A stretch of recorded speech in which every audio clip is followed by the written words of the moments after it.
Sound? Sound. Yeah, we have sound now. Sorry, the ever professional. Oh, that's good, isn't it? That's good. A bunch of a stream with a bunch of no sound at the start. So I guess let's do that again. No, actually, I won't do any playing again. Trust me, it was good. It was really good. No.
Words to that effect.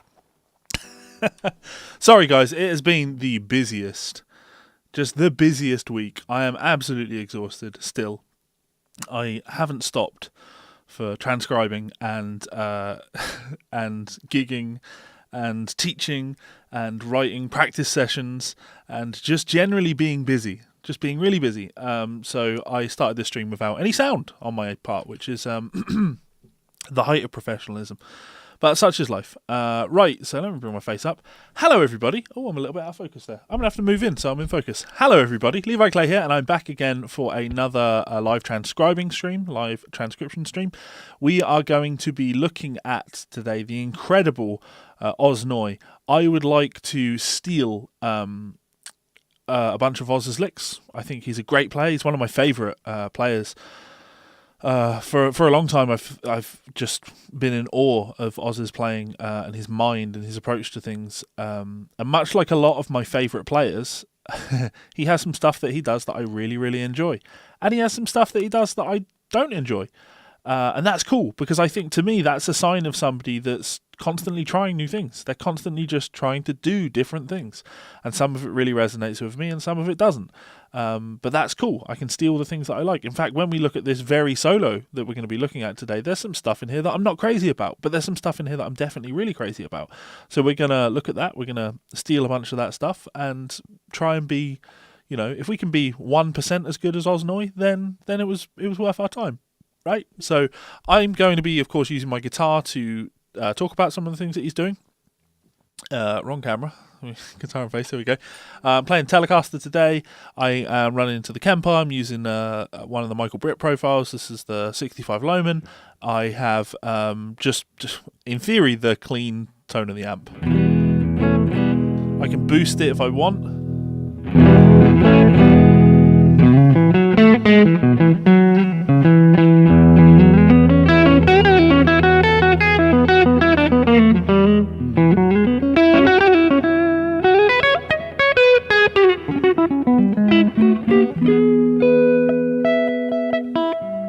If I wanna boost it, I can.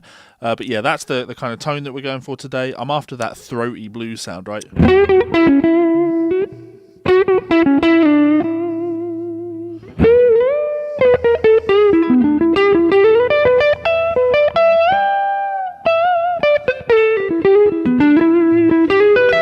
Of course, maybe a bit more gain for that.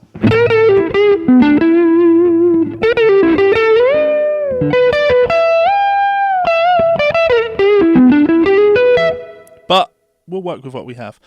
So, yeah, as I say, Osnoy, he is very definitely worth checking out if you're unfamiliar with his playing.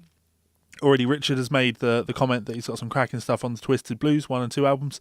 It's absolutely true.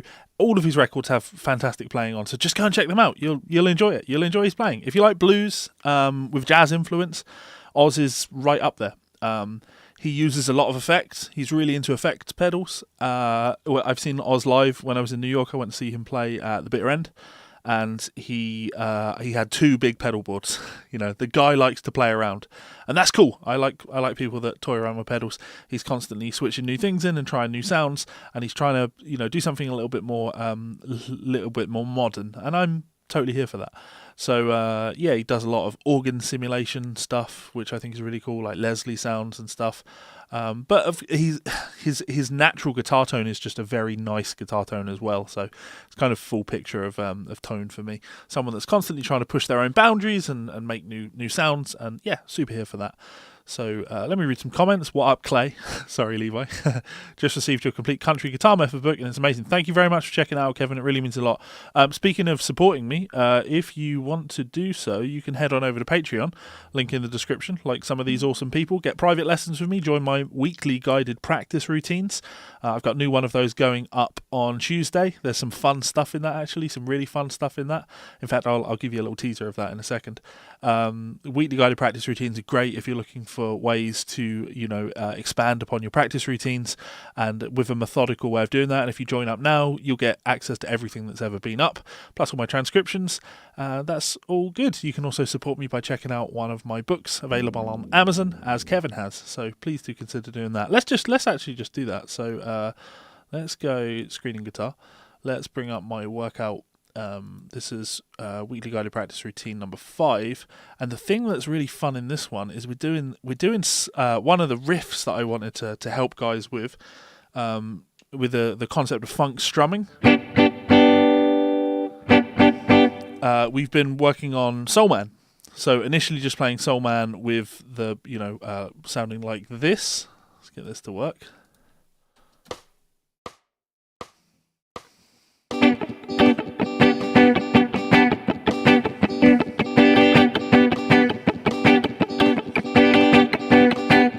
Which is fine, and then taking away the mutes.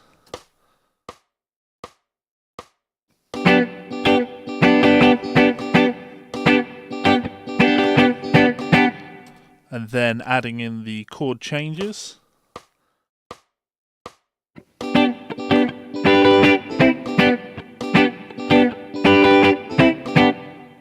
Then giving you a band.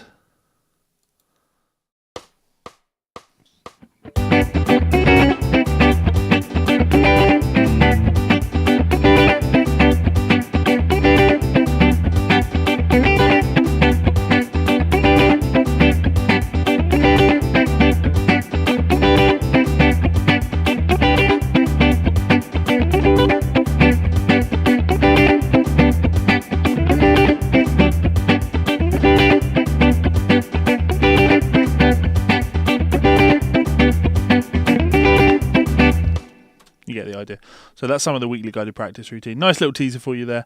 Hopefully you saw something in there that you thought would be fun.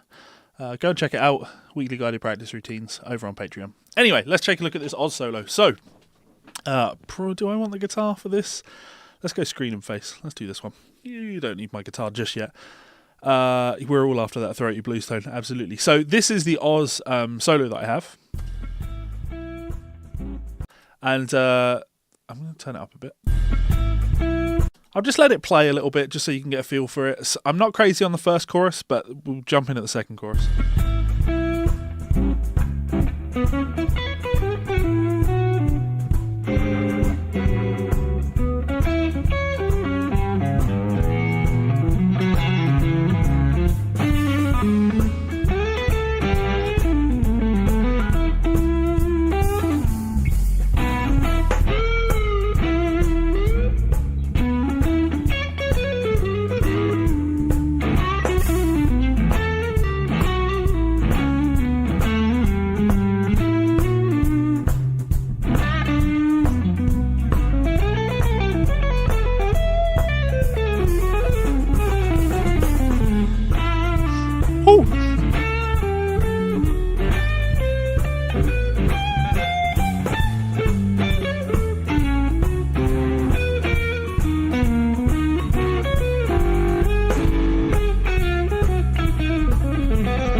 I'm here for that lick.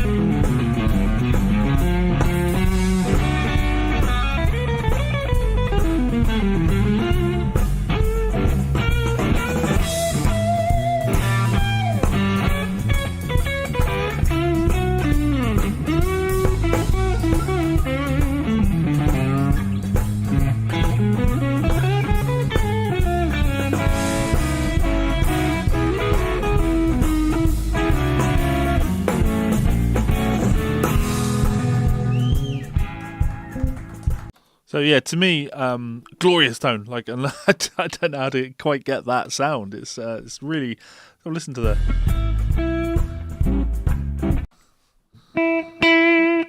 I mean, there's obviously more drive to it, but it's like somehow it's more overdriven, more fuzzy, but cleaner.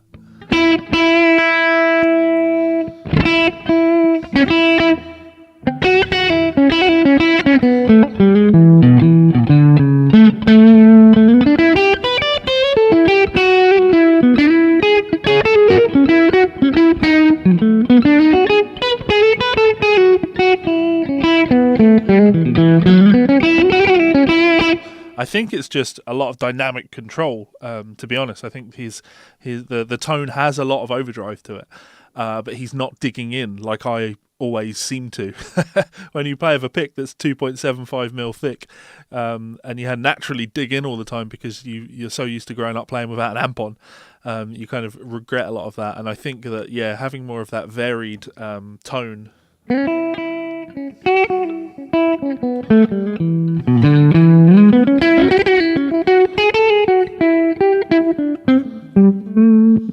Oh, my cable's on the way out.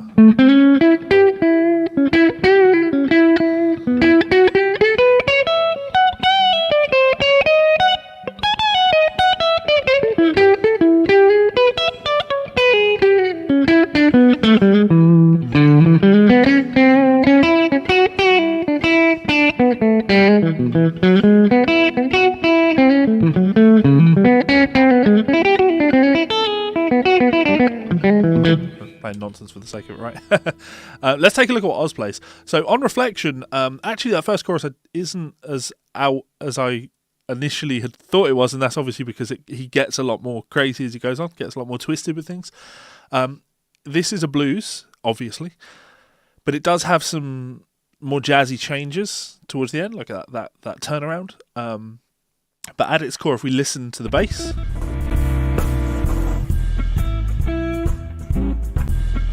so it's an E, right?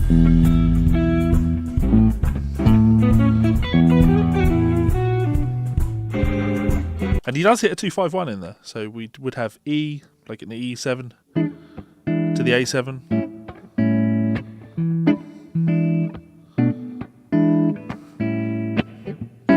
Let's see if we have the rest of those shapes.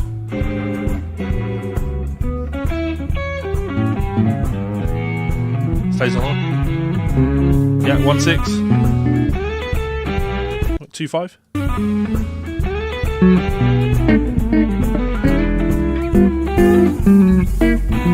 Yeah, so straight jazz blues changes for this. And that is obviously, wrong camera, that is obviously really worth knowing, because when it comes to transcribing lines for this, obviously we can hear that when Oz is doing his thing, he mixes two different things, right? One of it is very authentic blues vocabulary, all of those.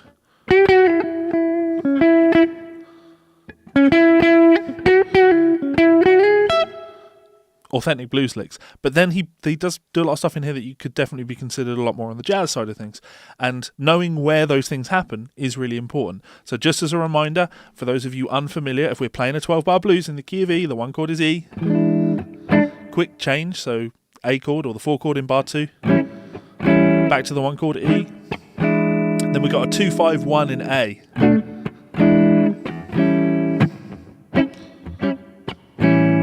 back to our 1 chord E, going down to the 6, or he may be playing minor there. It depends what he chooses to play because it's just playing against bass player, but generally C#7. Then we're going up to our 2 chord, which is going to be an F#7. Could be an F# minor 7, diatonic F# minor, but you'll often hear F#7. Then the 5 chord, B, and then we'll have a 1-6-2-5. So that's what we're listening for when we're transcribing this. We're looking to hear those lines in relation to the following chord progression: 3, 4.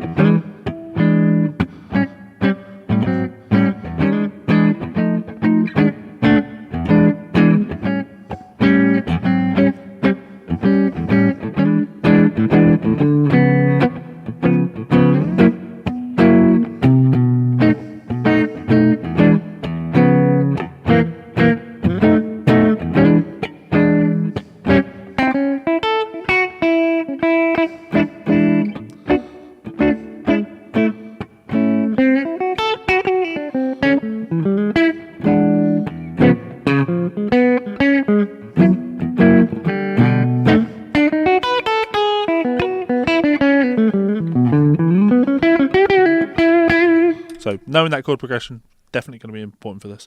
So if I go back to screening guitar, let's take a look at this. Back to the start of the solo.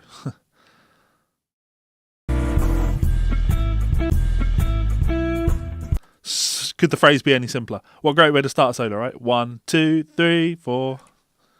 So just jumping in on that E. If you want to be pedantic, we could put, because this is a shuffle feel, obviously, so we could put the we could put that muted string in there. Why not?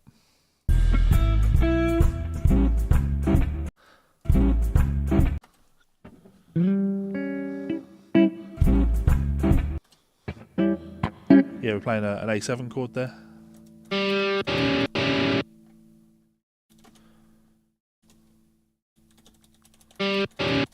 And the thing with Guitar Pro is, if you wanted to, you could put dynamic markings on these and make these quiet. Get rid of that.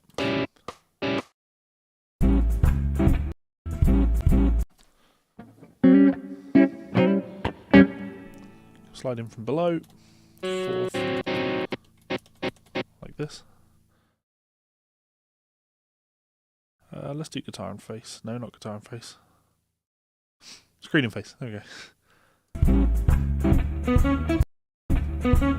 Simple phrase, right? Ba ba ba.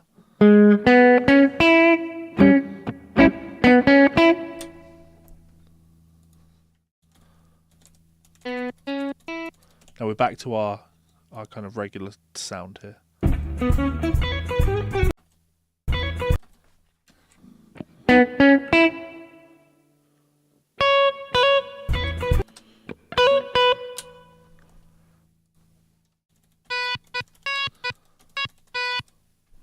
Kind of staccato phrasing.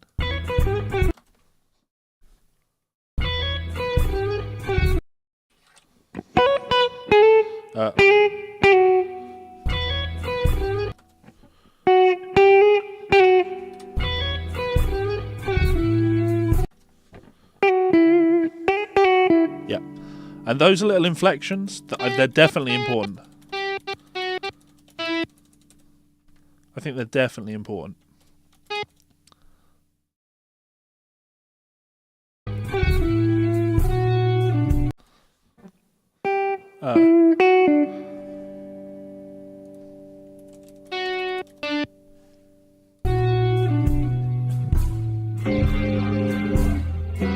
And there's a great example of Oz using the pedal, right?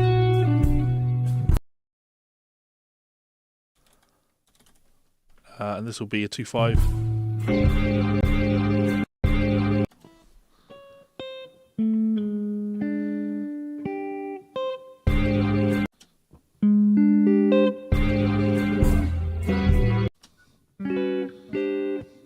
Yeah, so he's doing like a tritone sub. I will explain that in a second.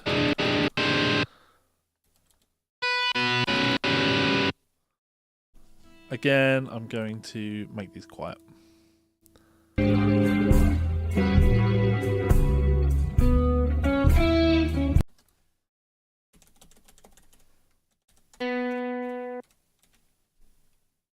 I am going to look at where he's playing this. That's important. Yeah, same as before. So if we look at what he's got thus far, from a, you know, like, definitely more jazzy blues in nature. We know the chords, right? So we can put an E7. We can put an E. We can put an E7. What is going on here? Is my caps lock on? My caps lock's on. That's why. So we've got an E7 going to an A7. Then we've got this E7 going to B minor 7. B minor 7. Fuck. B minor 7 going to an E7. Like this. Now this is it's important to address this, right? So I'm putting in E7 here. This chord here isn't an E7, right? I'm sure we can all acknowledge that this isn't an E7 chord. We could be more pedantic here, and we could name the chord based on what he's actually playing there, right? And we could look at that and say, okay, well, that's an E7 sharp 9 sharp 5. I could put that in there. It really depends how you want to think about something like this. You could call this like an E7 sharp 9 sharp 5, or you could call this a B flat 13 chord, which you often hear as well. As I mentioned earlier, tritone substitution. Yeah, the name, it feels weird for me to put it as E7 sharp 9. What I wanted to put in, let's just put E7 alt, because I think it's a good representation of the mindset here. The chord changes that I'm putting in here are almost never is the goal to write the chords in for the actual voicing that's being played. It's about the arrangement. It's about the harmony of the music at that point. So when you analyse the chord, when you analyse the phrase, you have something to analyse it in relation to. Good example of that, actually. If you look at this phrase, this is a really nice phrase. He goes... That's a nice phrase. Let me bring up my guitar for that one. So over that E chord, we're going... That's a super nice phrase over an E chord, right? Ba-da-da-da-da-da-da. Now, why would you end on that D note there? Well, the chord changes at that point. It goes to a B minor 7, so he's really hitting that. Ba-da-da-da-da-da-da.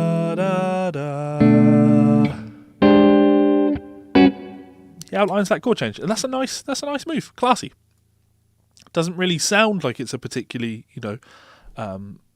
smart lick, but it is. It's slick.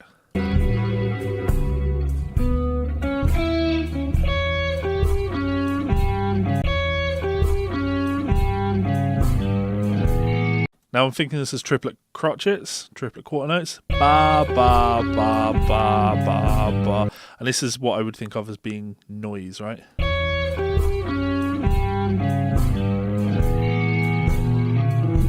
I should put my chord in, right? So this is A7, and he's staying on this A7. So,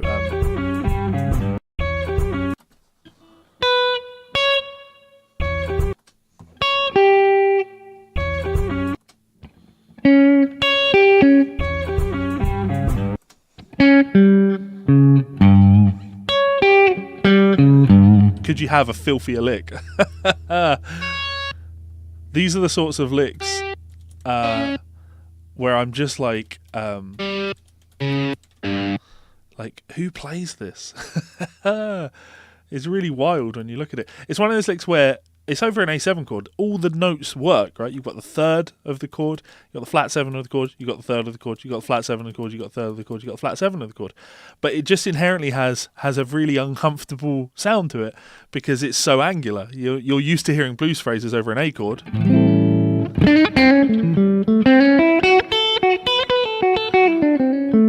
That are more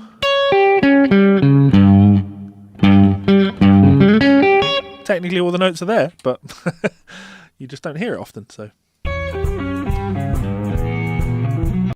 let's put the little blues bend on that, because of course he has that blues curl on there.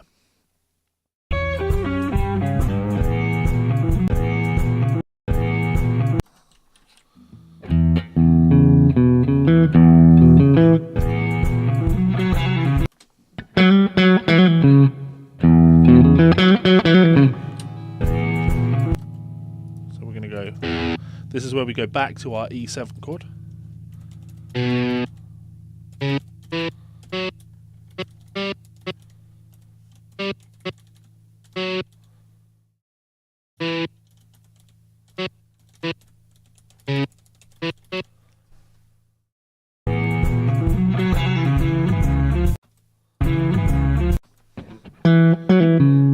That's a really slick lick. We'll talk about that in a second.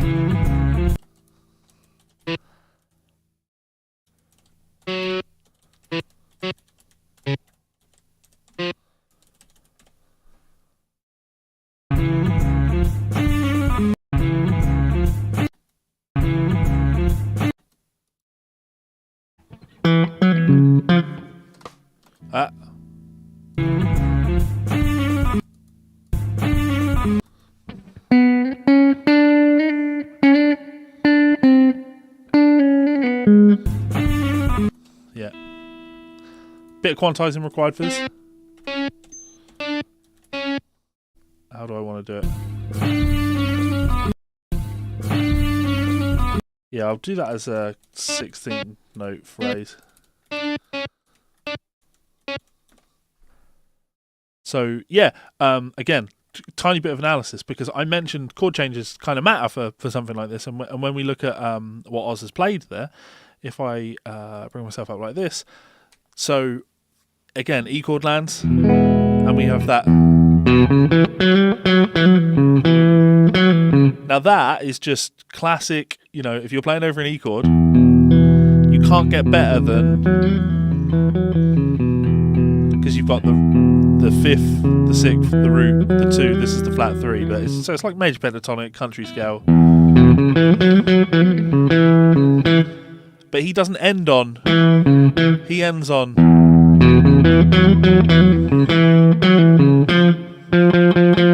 And you're like, what has F got to do with E?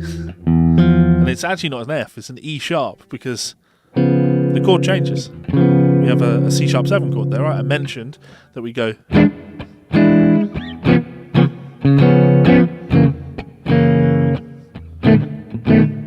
So having that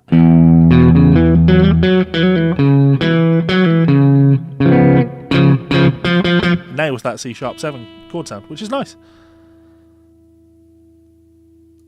It's subtle in its respect for the chord changes, but it's enough.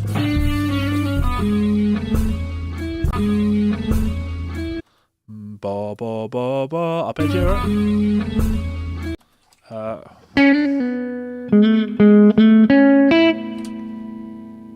This is an interesting.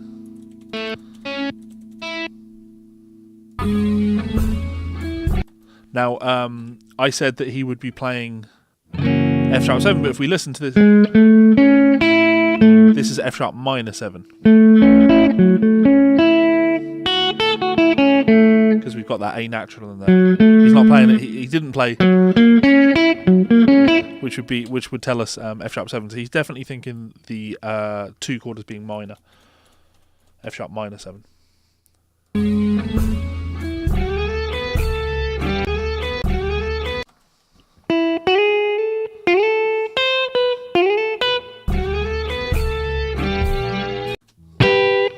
Okay, so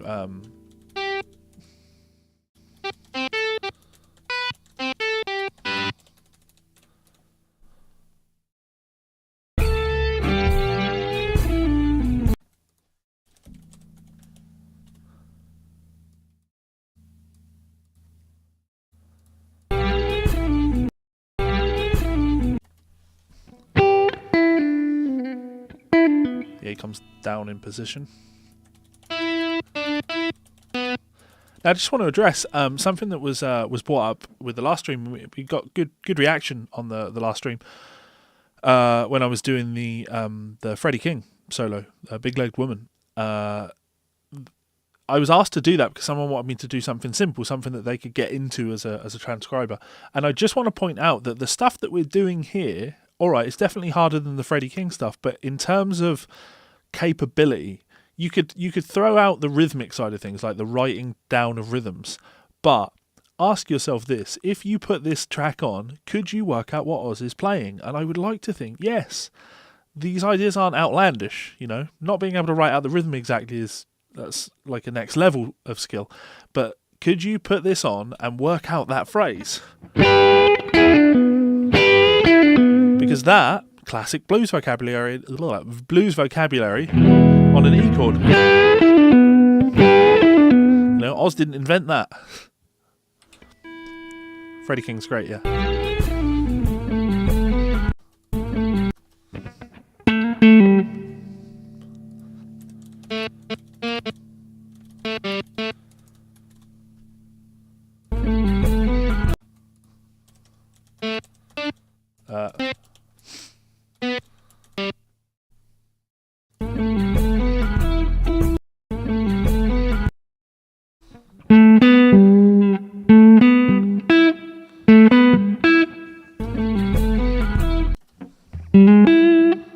Does he play the G sharp there?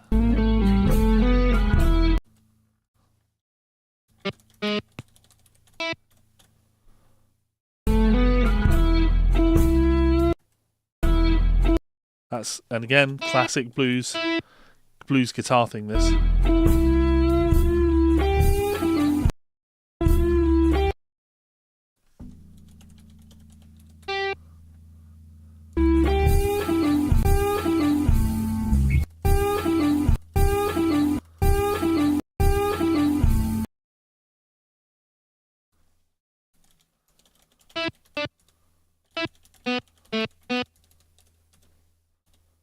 Show you the classic blues thing. So again, lots that you could say about this, loads that you could say about this. If I go like this, if you look at that phrase, this is, although there are chord changes happening here, there's where are we for this? So we've just come off the 2, so this will be over the 5 chord going back to the 1 chord, and then the 165 is happening, right? But if you look at Oz's phrasing here, this is just really E blues scale, and that's a classic thing to play. That's just a classic thing to play over a 5 chord when you're playing on a blues. Play the blues scale from the tonic. So looking at this, that vocabulary.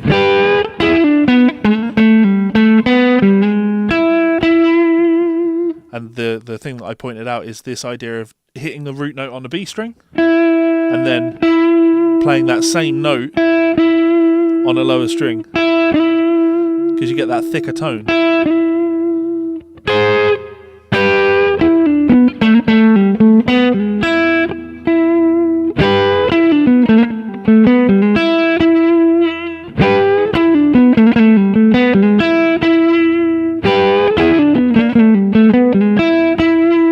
To me, that's what, when I'm transcribing stuff like this for my own learning, that's a huge part of it, like really being able to play the phrase.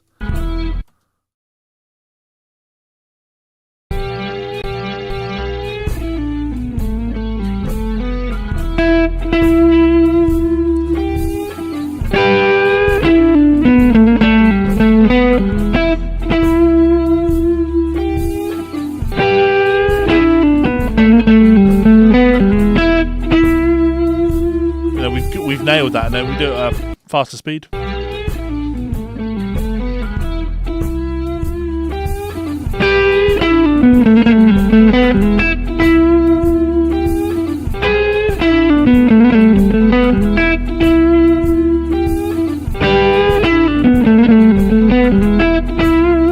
That's how I want you to learn this vocabulary, and when I put it up to 100% speed.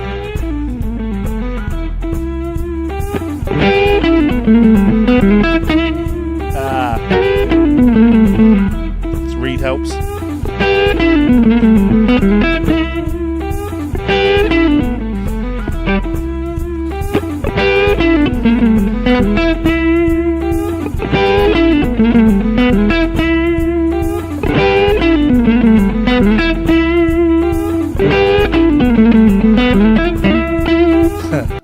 That's a cool phrase. That's a cool phrase. I've not seen the new Scotty 90s live video. I should probably take a look at that and then inevitably have people make me transcribe it. Maybe I could do a live Scotty transcription. Maybe people will be into that. Who knows? Right, let's keep going. So, nice little phrase. How's he finish? Let's bring this back.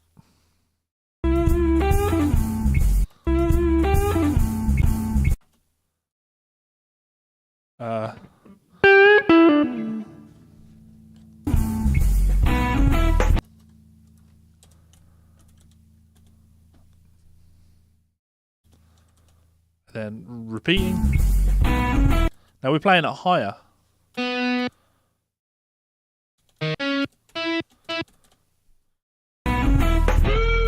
Now this is an important part. Important part of playing blues, right? He plays the, or important part of phrasing. He played this melody earlier down here.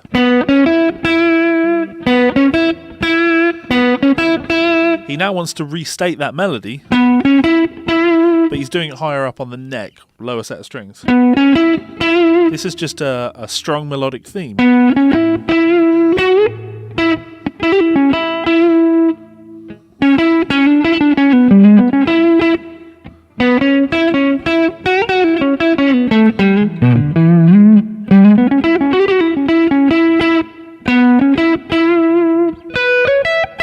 We want to be able to play that as a motif no matter where we are.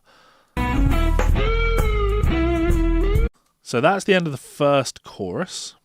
I'll do the second chorus because that was the one I really liked. Let me put the chord changes on this. So this is B7 and then this is E7. There is a turnaround in here, but he's not really playing it. So what I would put in is the harmony.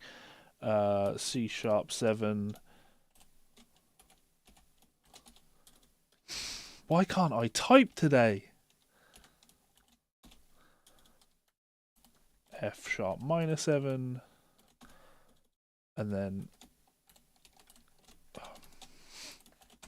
B7. There we go. So just putting that implied harmony in there because that is what is. Sorry, not implied harmony.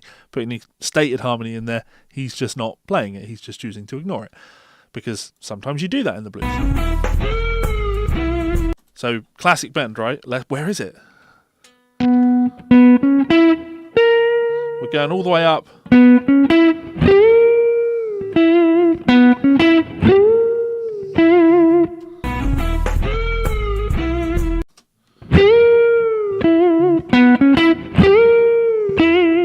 We're going for that, which is actually an out bend.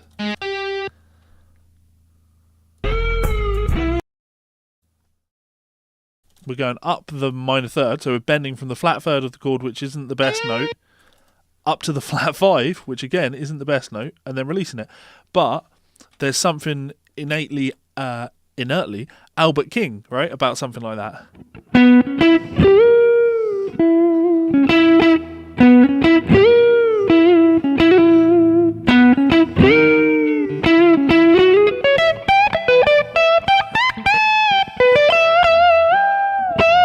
Being able to put those bends in the right places, important.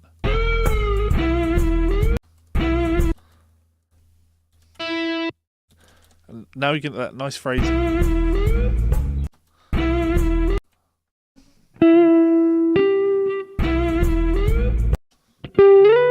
And here he bends it up 2 tones.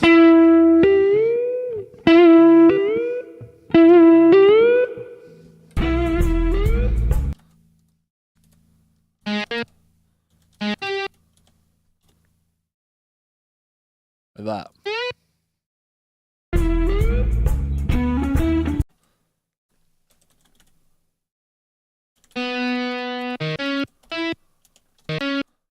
Same phrase, double da da.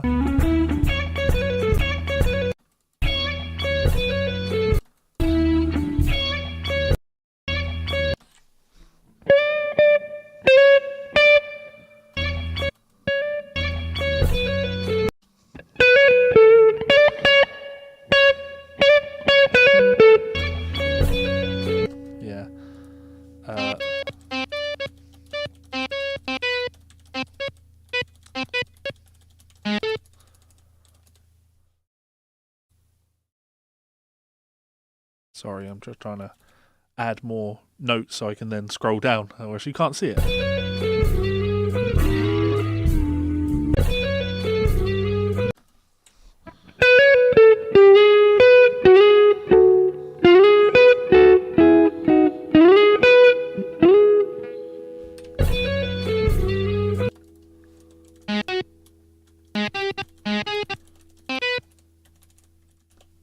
Oh, it's E7, isn't it?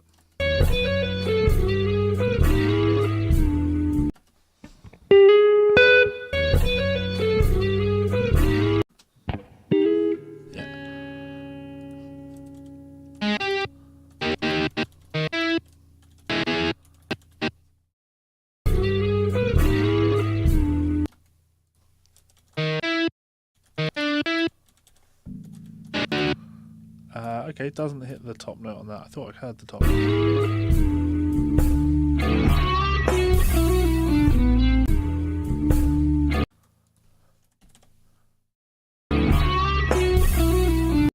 Little bit late on the phrasing there.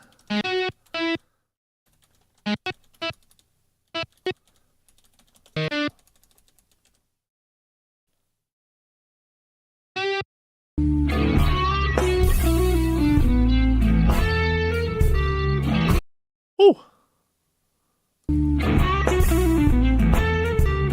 Now this is definitely a phrase that's a little bit out. Let me put the changes on it. So we're going to have E7 going to A7, going back to E7. And then here technically we're going to go B minor 7 to E7. That's the implied harmony.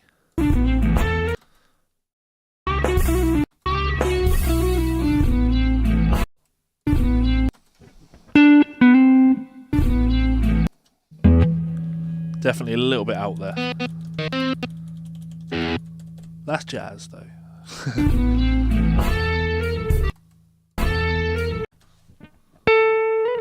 Oh. A blues phrase, E blues.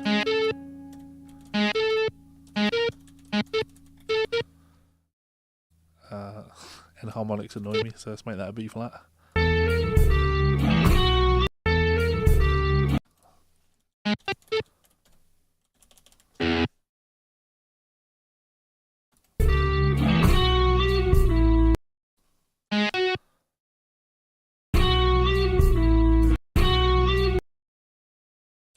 So this is a weird one because we're going to go.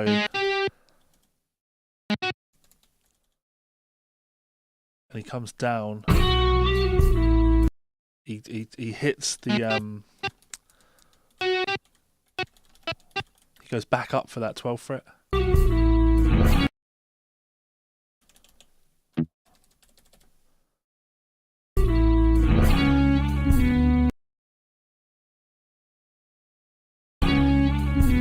Yeah, and he's late with the phrasing, which is nice.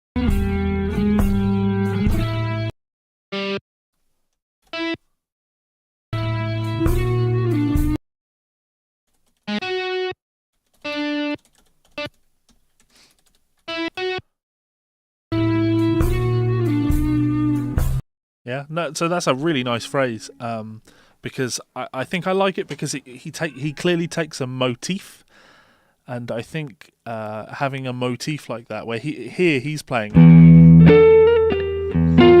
Oh.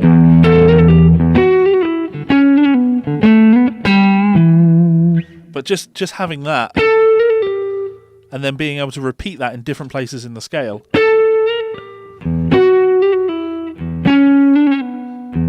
I guess you could go like, where else might that work? We're in E, aren't we? Yeah, like that, so.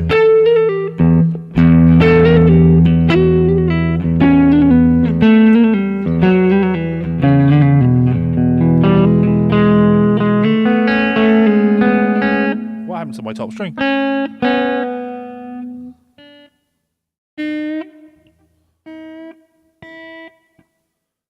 How did my top string detune that much? That sounds like that string's about to break, doesn't it?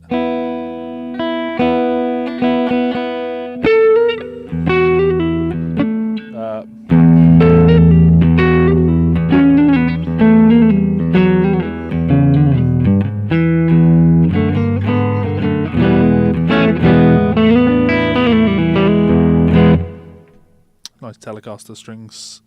Telecaster machine heads. They stay in tune. They're good. They're quality. Guitar and face, screen and guitar. There we go. No, screen and face. And actually that end to that phrase is nice. Because again, we're on an E chord, and to go... We are on an E chord, yeah.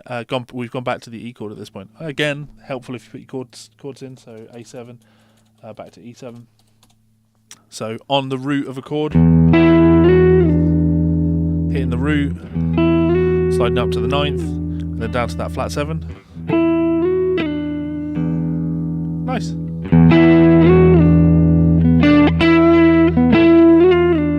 Now, could you do that melody on any chord? If you played an A chord, could you go... If you played your B7 chord,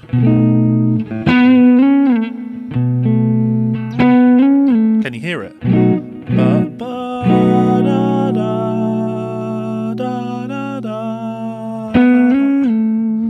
Important. He holds it.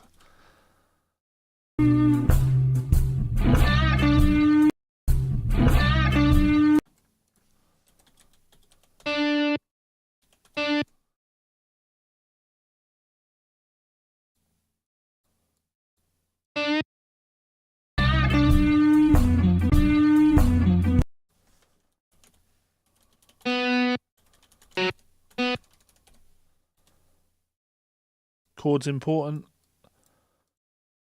because if this is C#7, then will be C#7 there? Yeah, this will be an F#-7. If we listen to the bass,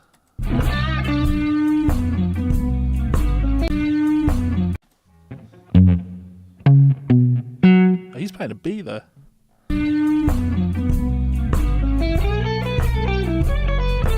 So I think what has happened here is Oz has started to play the 5 chord. He is playing a B7 sound there.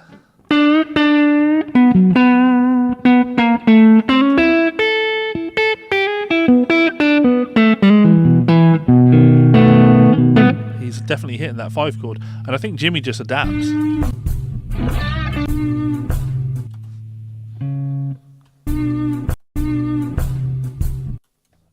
Actually, I mean, does he even play the C#? Let's have a listen.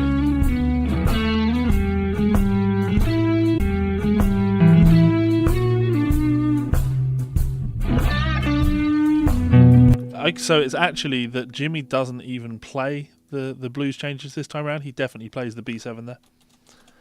It walks up to that B. Sorry. Same phrase again.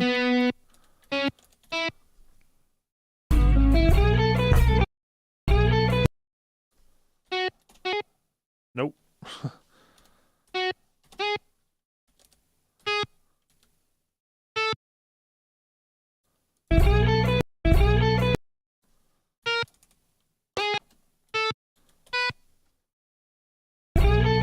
Oh, sorry.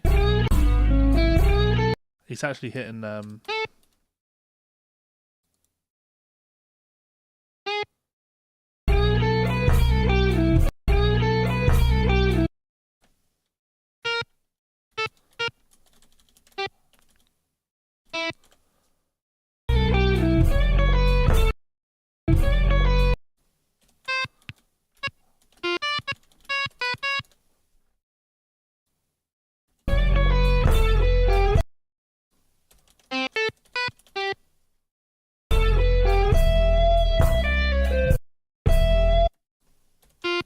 now the cool lick.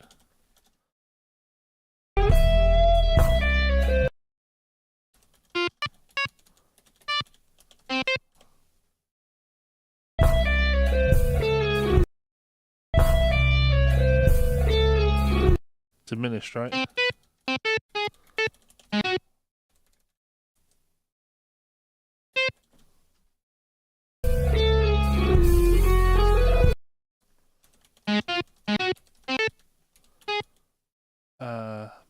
Ba ba.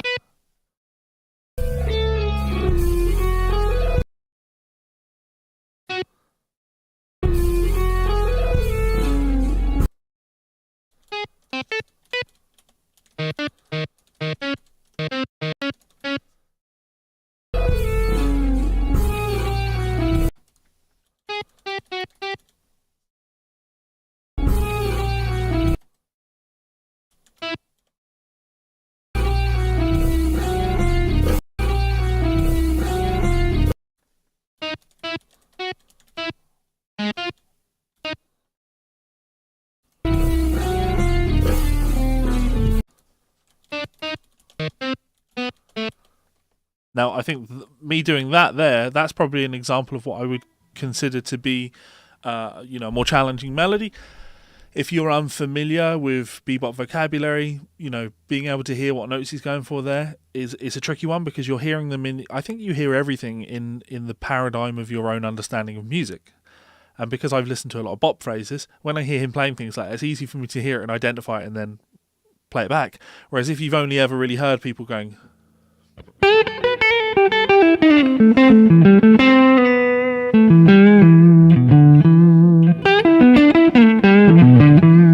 hearing someone then go...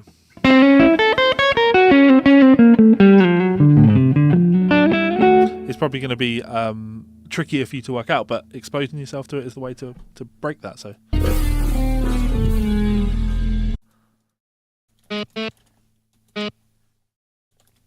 is that the end of the 12 bar?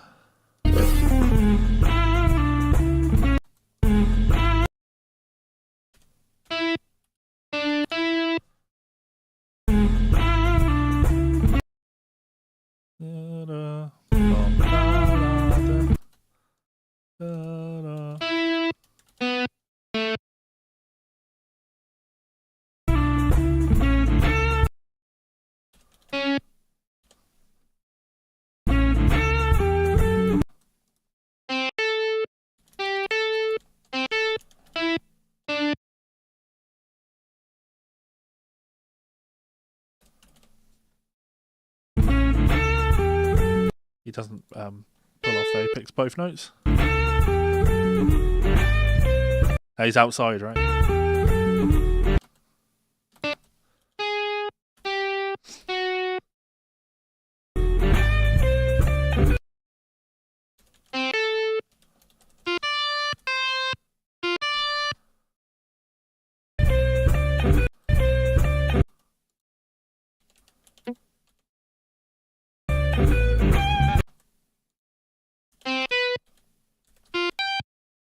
Go away, news.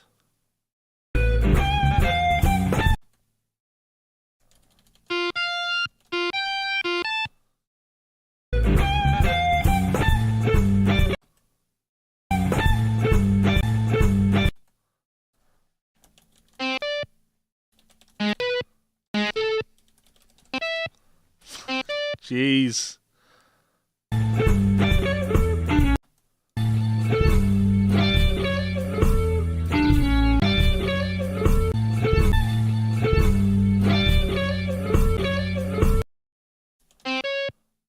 He's a little bit late on this phrase, but that's okay.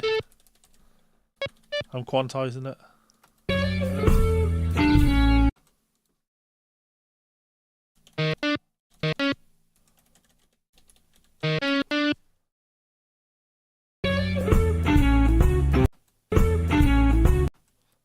Ba ba ba.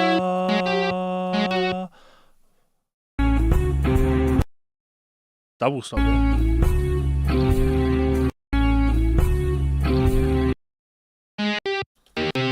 That's cool.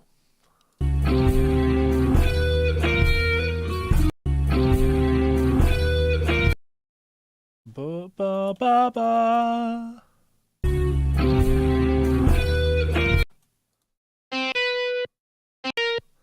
You're getting real out here, and that's cool. I'm here for a bit of out.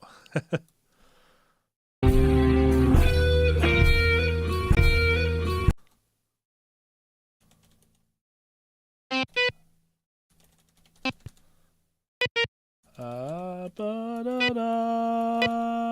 da.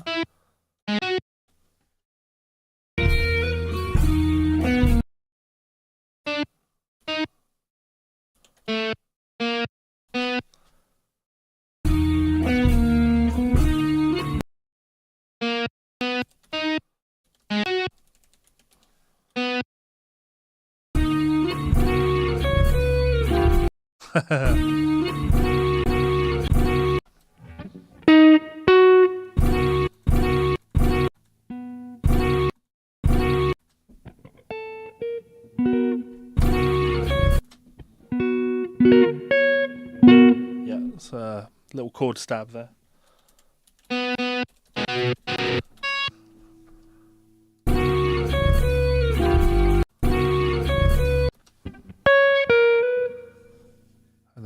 final chord stab is a really weird one. What is he playing there?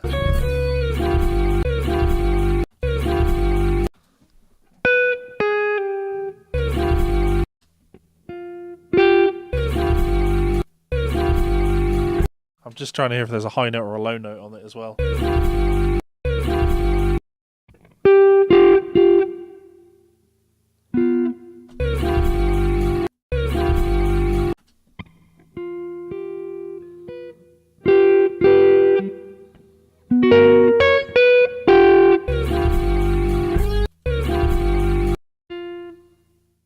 It's just the two notes, I believe.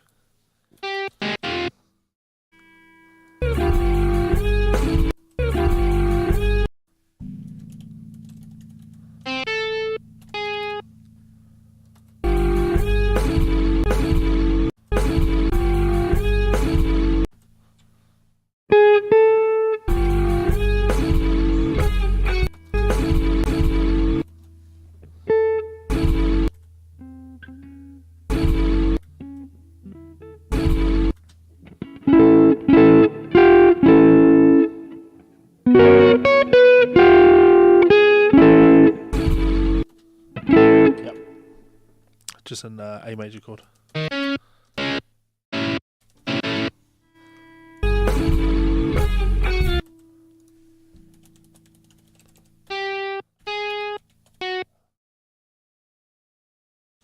Move my big fucking melon head out of the way.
So we're gonna quantize this a bit.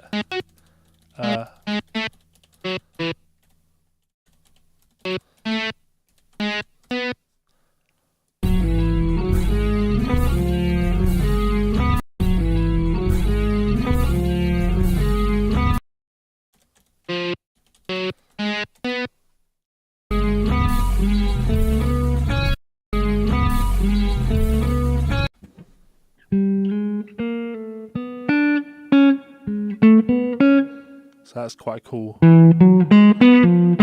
Sorry,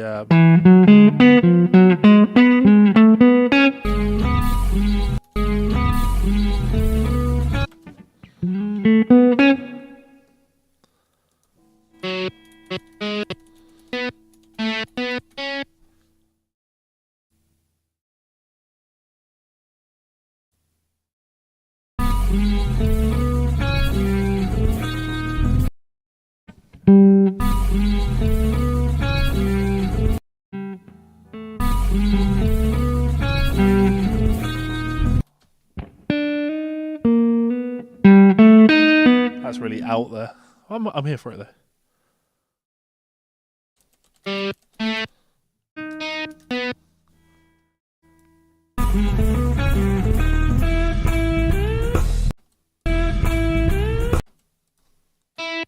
Right, I'm going to end it there, guys.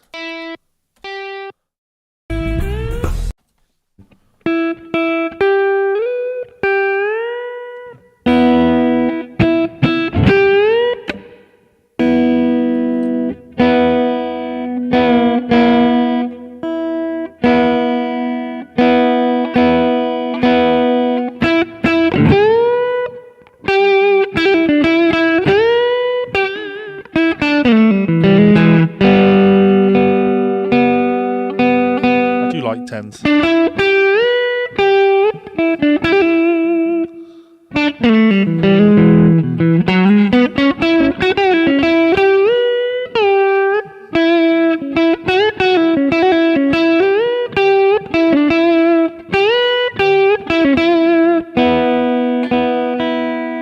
Let's actually tune that.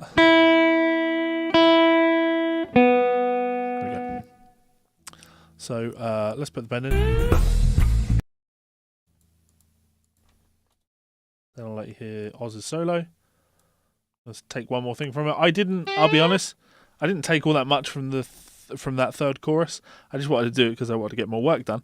I think for me, you know, if you're going to walk away from this with anything, you want to walk away with that bend, that last bend, right? Just knowing that on a blues, I can't stress this enough, the mindset for this is if you're playing a blues, no matter what your root note is, if we're playing in E, or if we're playing in A, or if we're playing in B, if you go to the third of your chord, sorry, the flat third, the bluesy third,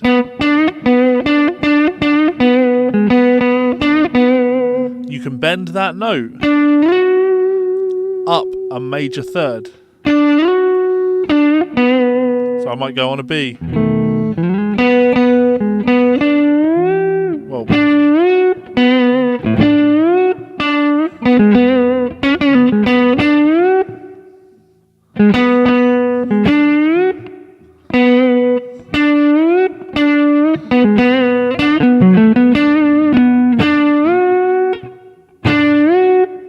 you really want third finger for that. So if I am playing, here's how I might access it if I'm playing.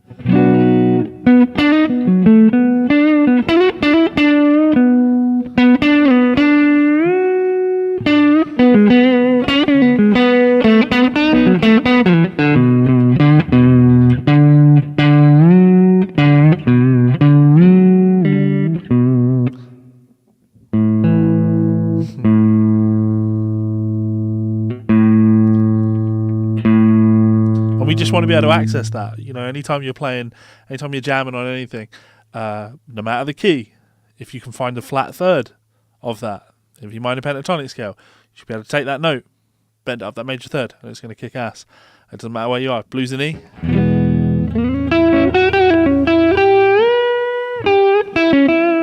or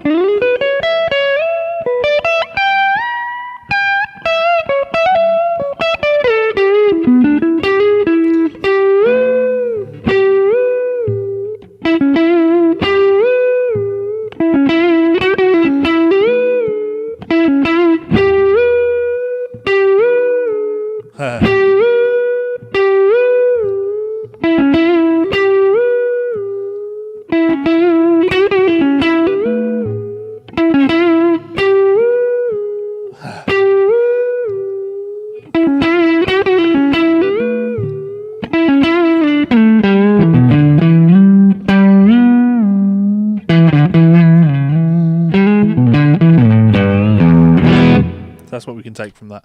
Let me bring up the transcription, let you hear what we've got. Let me match Oz's tempo. That will help, won't it? So if I go in here and go edit this marker, subdivide by 4 because it's 4 beats, scroll through it to get a feel for average, markers, compute tempo. We're looking at about 135. So if I put 135 in there, we should now have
Sounds alright to me. Now, let's see if we can match that tempo with Oz. If it plays along with him, okay. Well, I'm sure it probably won't because the tempos will be fractionally out because it's live. But we'll give it a go.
There's still some cool stuff in there, even if it was never going to line up.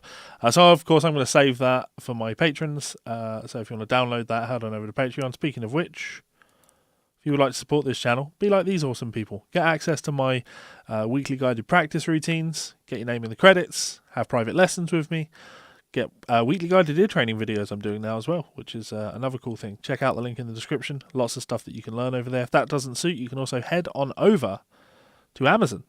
I have lots of books available. That's not even all of them. There's more than that. Go and find one that you enjoy. Support the channel. I cannot express this enough. It is a huge help for people to support the channel, so please consider doing that. That's all I have to say. Thank you so much for tuning into this stream, guys. I hope you've enjoyed it. I hope you learned something. And if not, I apologise sincerely for that. I will see some of you guys on Patreon. I'll see you for Guitar Souls tomorrow. Much love. Peace, happiness. Peace, love and good happiness stuff.